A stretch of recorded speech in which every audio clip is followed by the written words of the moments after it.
dakwah. Saya kemarin ketemu sama teman-teman ajengan di Tasik. Saya tuh, loh, ajengan, saya bilang, kalau ajengan ngajarin nenek-nenek di majelis taklim, itu nggak aneh. Loh, ajengan ceramah sama nenek-nenek di majelis taklim. Kita semua nggak boleh zina. Ya nenek-nenek gimana mau zina?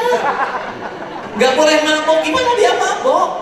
Saya bilang, saya jadi gubernur, programnya begini.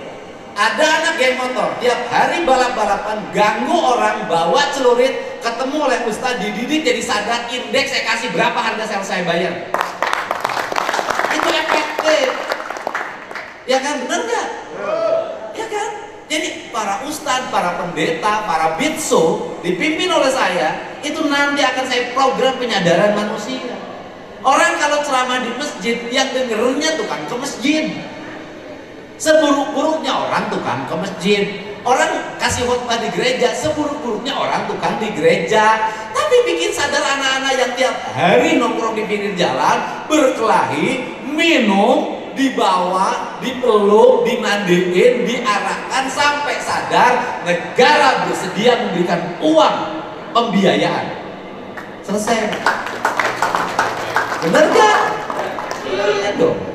Nah nanti Pak Hasbullah tuh pasti kalau di provinsi itu nanti masuk ke malam cari PR, sadarin sampai baik, nanti datang ke gubernur, Pak saya dapat 10 kali 30 juta berarti 300 juta Bapak banyak. Oke, saya bilang. Tapi syarat Pak Hasbullah menikahinya setelah ini. Ada jodohnya. Kalau kesadaran boleh. Saya kan menyadarkan boleh loh Pak, menyadarkan. Bapak berdakwah, Partai Amanah Nasional itu dasarnya dakwah loh, Muhammadiyah loh Pak. Ibu ridho Bapak karena Pak Hasbullah itu sekretaris DPW PAN Provinsi Jawa Barat, bukan hanya milik ibu, milik seluruh wanita di Jawa Barat loh. Ibu siap-siap kalau kenal sama saya. Siapa yang memiliki dia? Wanita yang mana? Ibu-ibu yang 70 tahun, dia tidak punya suami, dia tidak punya anak, maka Pak Hasbullah adalah menjadi anak asuh. Keren ya? Tenang Bu. Udah jangan kemana-mana. Ibu tahu nggak pernyataan saya? Kepala desa yang kawin lagi tanpa izin dengan ridho pengadilan agama dan istri tuanya saya pecat. Itu keberpihakan saya pada wanita. Gak boleh Pak Hasbullah nambah lagi istri, gak boleh. Kenapa gak boleh? Saya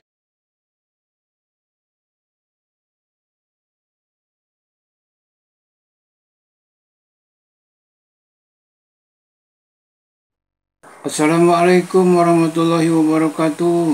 Wilujeng patepang deui.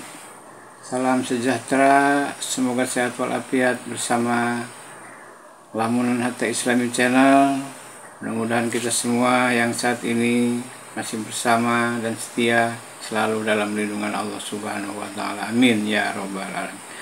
Sahabat Lamunan Hatta Islami Channel di mana saja berada, khususnya ke orang Jawa Barat, ya Jawa Baratnya, yang sebentar lagi akan bersama kita melaksanakan pemilihan gubernur, dan mudah-mudahan calon yang kita usung atau orang yang kita dukung menjadi pemenang dalam pemilu gubernur tersebut, yaitu Kang Deddy Mulyadi.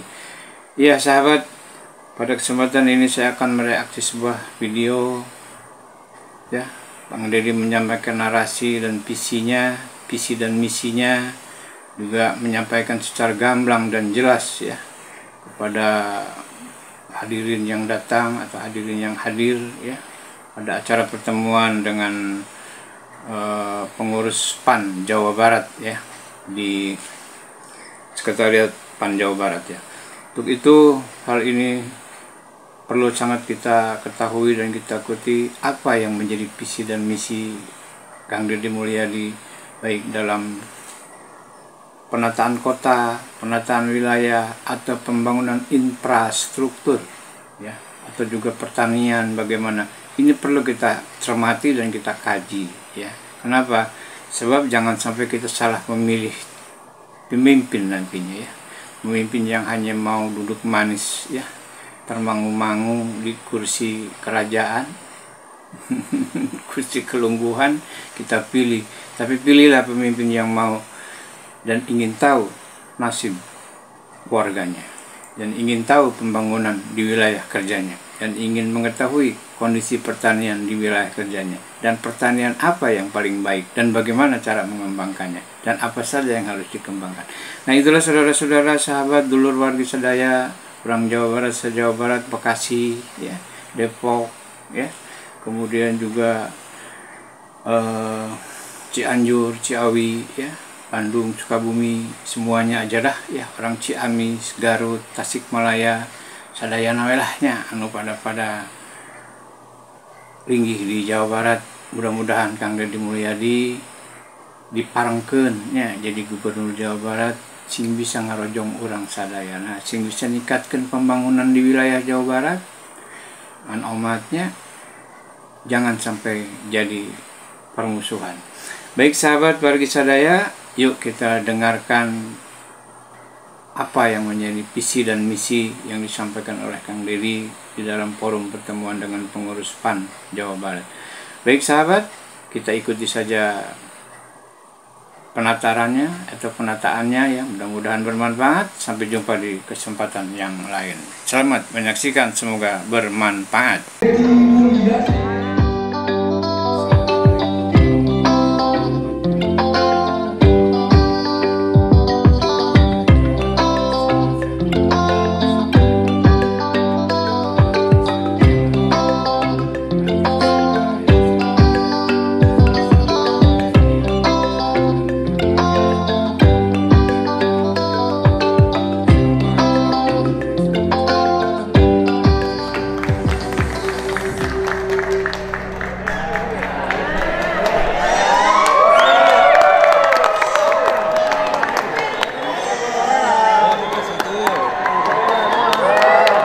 Luar biasa.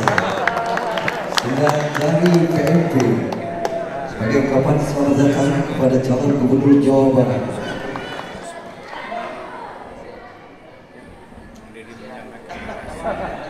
Kasnya Kang Deddy, kas luar biasa. Baik, bismillahirrahmanirrahim. Assalamualaikum warahmatullahi wabarakatuh. Sampurasun. Segenap keluarga besar Partai Amanah Nasional Kota Bekasi yang hari ini berbahagia karena memiliki wakil di Provinsi Jawa Barat dan kebetulan menjabat sebagai sekretaris DPW Partai Amanah Nasional Provinsi Jawa Barat. Begitu ketemu saya sudah senang, ternyata saya sekarang banyak temennya di PAN. Dulu kalau orang berbusana daerah itu langka, jarang. Sekarang PAN itu acara kemarin semuanya berbusana daerah. Karena kalau kita ingin menjadi bangsa besar, busana nasional itu ya busana daerah. Sekali lagi, busana nasional itu adalah busana daerah. Kalau jas, dasi, itu bukan busana nasional, itu bajunya orang Eropa, bajunya orang Amerika. Bajunya orang kita itu batik, pangsi, kemudian baju-baju kayak gaya di Sumatera, di Mentawai, banyak sekali baju adat, baju daerah yang dilupakan padahal itu memiliki nilai estetika yang sangat tinggi. Yang kedua, nama. Kalau di daerah Sunda sana itu udah tren banget, KDM Bapak Aing. Ya kalau di daerah Depok, Kota Bekasi, KDM Babe Gue. Babe Gue. Jadi bukan Bapak Aing, Babe Gue. Kenapa Babe gue? Ya Aing itu gue, kan gitu. Bapak itu ya Babe. Kenapa sih Kang Deddy membuat ikon itu? Sesungguhnya saya lagi mengembalikan kembali pada fungsi pemerintah, fungsi negara, fungsi aparat. Fungsi pemerintah, fungsi negara, fungsi aparat itu melayani loh, bukan dilayani. Karena melayani, maka dia harus dekat sama yang dilayani. Saya ini hidup sudah tanpa batas dari dulu. Sampai ibu-ibu yang peluk-peluk saya, pantatnya digoyang-goyang, diviral-viralin sama temen yang sebelah. Gak tahu dia itu mungkin kalau lihat perempuan gini-gini jadi apa ya, terganggu atau malah tertarik. Kalau saya sih, makanya saya gini, saya mungkin gini bukan menikmati, itu canda aja. Saya dipelukin ibu-ibu nih. Ini Kang Deddy ini udah muda nih kayaknya menikmati. Masa selera saya begitu? Wah, saya kan sama Pak 10 tinggi saudara. Nah, ini kan kenapa sih kita ini berpolitik tuh masih ortodok gitu loh? Kenapa masih primitif, masih ortodok? Kenapa? Politiknya tuh selalu nyari kesalahan orang lain. Celahnya apa sih? Yang ada kaitan dengan pembangunan. Kalau saya dipeluk-peluk, apa kaitan dengan pembangunan? Nah, saya ingin orang tuh berpolitik nawarin gagasan, nawarin program, kemudian memperlihatkan kebaikan pada sesama. Jangan berbikin kebaikan hanya menjelang pemilu, lihat orang lain berbuat kebaikan dibilangnya pencitraan. Ya, hidup ini pencitraan. Orang kalau punya sabun, ya merek sabunnya harus dipopulerkan, harus diangkat. Setiap orang pengen punya citra, punya salon, pengen punya citra, punya brand, semua ingin punya citra. Tinggal persoalannya adalah citra itu adalah branding. Branding itu adalah perilaku kehidupan keseharian. Orang akan terbranding oleh perilakunya. Jadi kalau orang memang sudah kebiasaannya nyawer, kayak saya tuh nyawer gitu, ya memang kebiasaan saya kalau lihat anak-anak nari yang kasih duit. Kenapa? Saya membayangkan diri saya tampil di depan pejabat, pulangnya dikasih duit, bahagianya luar biasa. Itu cerita itu sama ibunya itu, ya kan? Saya itu nyawernya sama saya nggak pernah nyawer di klub malam, orang saya nggak pernah kesana. Orang saya kalau saya nyawer gini di masa, yang nyawer di klub malam boleh, boleh. Ngapain masuk ke klub malam kalau nggak nyawer? Kan dia cari kehidupan di situ. Yang lebih bagus lagi itu adalah habis dari klub malam, yang dampinginnya diajak pulang, suruh berhenti kerja selama 1 bulan, dikasih makan sampai dididik sampai dia menjadi wanita. Bila perlu diperistri oleh dia. Itu dakwah. Saya kemarin ketemu sama teman-teman ajengan di Tasik. Saya tuh, ajengan saya bilang, kalau ajengan ngajarin nenek-nenek di majelis taklim itu nggak aneh. Loh, ajengan ceramah sama nenek-nenek di majelis taklim. Kalian kita semua nggak boleh zina. Ya nenek-nenek gimana mau zina? Nggak boleh mabok, gimana dia mabok? Saya bilang saya jadi gubernur programnya begini. Ada anak geng motor, tiap hari balap-balapan, ganggu orang, bawa celurit, ketemu oleh ustadz, dididik jadi sadar, indeks saya kasih berapa harga sel saya bayar. Itu efektif. Ya kan, bener nggak? Ya kan? Jadi para ustadz, para pendeta, para bitso dipimpin oleh saya, itu nanti akan saya program penyadaran manusia. Orang kalau ceramah di masjid, yang dengernya tukang ke masjid. Seburuk-buruknya orang tukang ke masjid. Orang kasih khotbah di gereja, seburuk-buruknya orang tukang di gereja. Tapi bikin sadar anak-anak yang tiap hari nongkrong di pinggir jalan, berkelahi, minum, dibawa, dipeluk, dimandiin, diarahkan sampai sadar negara bersedia memberikan uang pembiayaan. Selesai. Bener gak? Iya dong. Nah nanti Pak 10 tuh pasti kalau di provinsi itu nanti masuk ke malam cari PR, sadarin sampai baik, nanti datang ke gubernur, Pak saya dapat 10 kali 30 juta berarti 300 juta Bapak bayar. Oke saya bilang, tapi syarat Pak 10 menikahinya setelah ini. Ada nyonya. Kalau kesadaran boleh. Saya kan menyadarkan boleh loh Pak, menyadarkan. Bapak berdakwah. Partai Amanah Nasional itu dasarnya dakwah loh, Muhammadiyah loh Pak. Ibu ridho Bapak karena Pak Hasbullah itu sekretaris DPW PAN Provinsi Jawa Barat, bukan hanya milik ibu, milik seluruh wanita di Jawa Barat loh. Ibu siap-siap kalau kenal sama saya. Siapa yang memiliki dia? Wanita yang mana? Ibu-ibu yang 70 tahun, dia tidak punya suami, dia tidak punya anak, maka Pak Hasbullah adalah menjadi anak asuh. Keren ya? Tenang Bu. Udah jangan kemana-mana. Ibu tahu nggak pernyataan saya?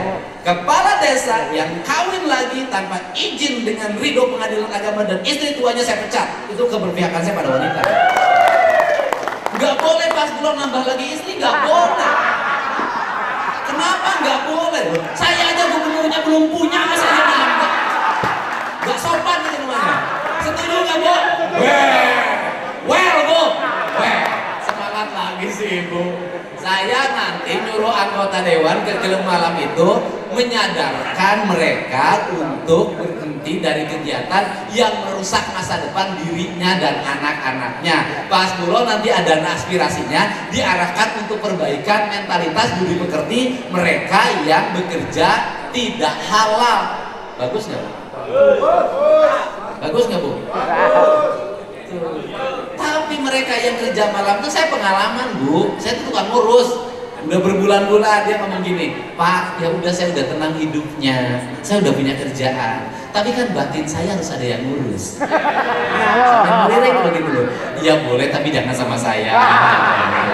Pas dulu percaya, walaupun mukanya ganteng, badannya tinggi besar, di mata ibu dia duduk tersungkur karena dia tidak bisa berdaya di hadapan ibu.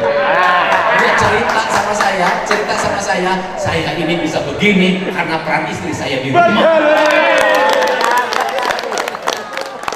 Masuk barang nggak masuk barang? Masuk barang tuh. Asik kan punya gubernur kayak gini, asik kan? Ngapain jaim? Orang rakyat kita kayak gini, jaim itu menyiksa diri. Orang yang jaim itu sampai tersiksa. Kamu masih betah? Siapa? Betah Pak? Siapa? Kamu senang? Siapa? Senang Pak? Senang. Gak bisa, udah aja ngomong Pak, udah gak betah, gue pengen pulang. Itu yang merdeka. Makanya orang-orang yang merdeka hidupnya tuh umurnya panjang-panjang. Gitu. Jadi ini cerita. Saya sering ketemu sama bapak-bapak yang usianya 100 tahun, 110 tahun. Emang gila itu rata-rata. Minum kopi masih, merokok masih, tiap hari keluyuran, makan daging oke, lemak sikat.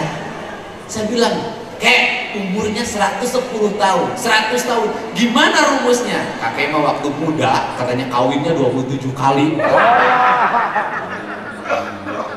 Emang rata-rata ya, umurnya panjang tuh nakal-nakal waktu muda. Tapi Pak Sebulo tetap umurnya panjang walaupun baik.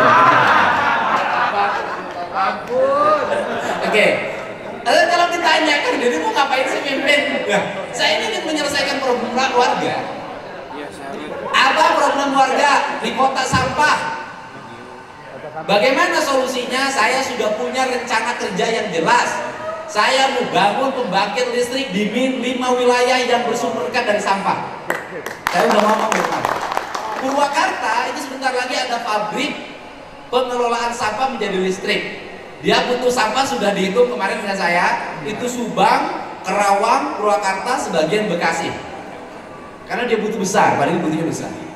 Bisa jadi nanti di wilayah sini, wilayah Bogor atau di wilayah Depok, bikin lagi.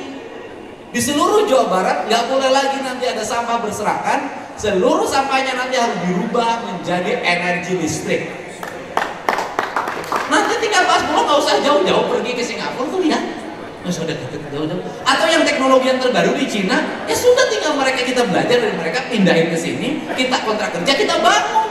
Itu saja selesaikan. Ngapain? Bantar gebang kalau dilihat dari atas, itu kayak menara Eiffel. Saya naik pesawat dari Pangandaran pakai susi air ke Halim. Saya bilang ini piramida bagus-bagus amat. Bukan Pak, itu sampah Bantar Gebang. Harus selesai Pak. Kita ini malu Pak. Ngomongnya tinggi-tinggi, sampah belum selesai beresin. Itu yang pertama. Yang kedua, kalau di Bekasi apa? Saya ingin nyulap sungai-sungai di Bekasi menjadi sungai-sungai jernih dan menjadi pusat pariwisata serta transportasi air. Saya dari dulu mimpi di depan Metno itu airnya bagus. Saya katakan ini kalau jembatannya dirobah, nggak bentuknya lurus, dibikin melengkung. Kalau malam minggu itu pakai perahu di situ, pakai restoran terapung, kata kesana, kata kesini, keren amat di Bekasi. Daripada orang Bekasi ngantri terus kesana, bener nggak? Nanti langsung, kemudian nanti langsung sampai di Jakarta. Ini Belanda dulu, itu rencana Belanda itu dulu ingin memanfaatkan sungai dari Tarum Timur, Tarum Barat itu sebagai sarana transportasi. Kita ini punya sungai bagus, tapi nggak pernah diurus. Coba lihat, 2026, pokoknya di perubahan anggaran pas sudah masuk itu.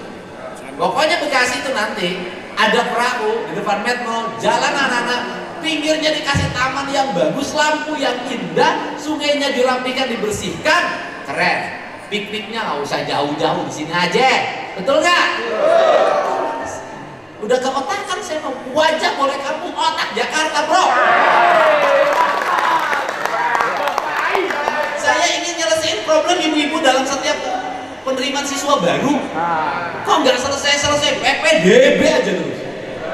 Masuk donasi, masuk donasi, masuk donasi. Ada yang masuk udah masuk di kelas disuruh balik lagi gara-gara kurang 10 langkah. Sampai di Bogor tuh kan ada bapak-bapak mengukur rumahnya sampai sekolah dimeterin loh. Apa negara nggak malu? Program saya, ruang kelas SD, ruang kelas SMP, dan ruang kelas SMA harus sama, kursinya harus sama. Tidak ada PPDB, kelas 5 SD harus sudah bisa dapat kursi di kelas 1 SMP. Kalau kurang-kurang DPR tinggal bahas, anggarin. Kelas 2 SMP harus punya kursi di SMA, kagak ada lagi PPDB. Orang klik berdasarkan keinginan. Kalau lebih nanti dibicarakan setahun, nggak boleh pengen ke sekolah di sana semua kan. Nanti dibikin kriteria, diatur sistemnya online. Itu caranya. Jadi saya tuh waktu jadi bupati itu sampai begini. Lulusan SD semuanya harus masuk SMP pemerintah. Pak, kurang 300 kursi. Kurang berapa kelas? Kurang 10 kelas Pak. Malam itu saya bikin SK pembentukan SMP baru, saya tunjuk kepala sekolahnya langsung. Sekolahnya di mana? Tuh, pakai tuh gedung pemerintah itu, pakai daripada kosong, pakai dulu. Nanti bangun. Yang penting anak-anak kita bisa sekolah. Saya bikin STM dalam semalam itu bikin 7 STM. Bangun di sini, kebagusan. Begitu penyerahan kewenangan dari kabupaten ke provinsi Purwakarta, SMA dan STM-nya rata-rata per kecamatan 3. Karena waktu itu saya merubah SMP, saya rubah jadi SMA, SD saya bikin 9 tahun. Itu terobosan yang saya lakukan. Sampai saya diprotes oleh banyak pihak karena Pak Deddy ini gila katanya. Pemerintah menyerap seluruh anak-anak sekolah. Bagi saya kenapa? Pemerintah bertugas mencerdaskan rakyat, tidak boleh menyiksa rakyat mencari sekolah. Pemerintah yang harus mencari solusi. Kenapa? Buat apa pemilu memilih bupati, wali kota kalau rakyat menyekolahkan harus mikir dirinya sendiri? Gak bisa. Ini. Nah, apa yang menjadi orientasi berikutnya adalah industri. Ini perumahannya udah agak berat. Bagaimana? Saya sudah punya konsep. Setiap kawasan industri harus ada tower atau apartemen milik Pemprov. Untuk apa? Kalau bikin pabrik, bikin perumahan seberang pabrik, kampung tergusur, sawah terkuras. Menuju pabrik macet. Tapi kalau dibikin di kawasan industri ada tower, ada apartemen, mereka turun di apartemen naik sepeda ke pabrik. Tidak mengganggu. Nah, terakhir, ini sama orang kota cukup segini aja masa banyak. Terakhir apa? Saya memimpin tidak mau melihat lagi kabel listrik dan kabel telepon di atas. Semuanya harus turun ke bawah. Gak ada estetikanya kok. Kota di Indonesia nggak kelihatan indahnya. Saya waktu jadi bupati di kawasan kantor pemerintah waktu menjelang akhir, saya sudah merapikan itu semua. Setelah itu saya pengen merapikan seluruh kabel, dibikin terowongan bawah tanah. Nah nanti bisa jadi di kabupaten-kabupaten, di kota-kota itu dibikin terowongan-terowongan untuk penanganan banjir, menyimpan kabel dan menyimpan jaringan PDAM. Ini dibuat seperti ini caranya. Nah kemudian yang berikutnya adalah negara hadir untuk menangani kesehatan warga. Bagaimana? Bisa jadi kalau di kota nanti saya nyiapin dokter keluarga. Dokter yang berkunjung pada rumah warga dalam setiap waktu. Kalau di kota ya, mungkin itu kan kebutuhannya kan beda dengan di desa.